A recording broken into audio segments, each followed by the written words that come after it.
Makapuso maging yung permit po to carry ng airsoft guns na ginagamit sa extreme sports, suspendido rin sa ilalim ng election gun ban.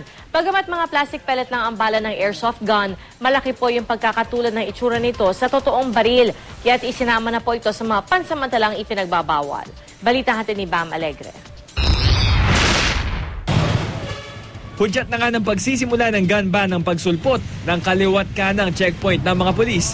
Bukod sa mga baril, isa pa sa mga babantayan ng PNP ang mga airsoft gun na ginagamit sa extreme sports. Mga plastic pellet ang bala ng airsoft gun at hindi ito ginagamitan ng pulbura. Gayunman, batay sa COMELEC Resolution 9561A, suspendido rin ang permit to carry para rito kaya bawal ito dalhin kung saan-saan.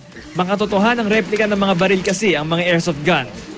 Ngunit hindi naman pinagbabawalang magtinda ang mga lehitimong airsoft gun store pero inaasahan nilang tatamlay ang kanilang kita. Bawal daw kasi muna maglaro ng airsoft habang may gun ban. Yung mga customer mawawala. Tapos yung mga magpapagawa, matatakot na. Yung mga player natin, masyadong baka matakot na rin magkuhan kasi maaaring makumpiska sila o makasuhan ng illegal possession.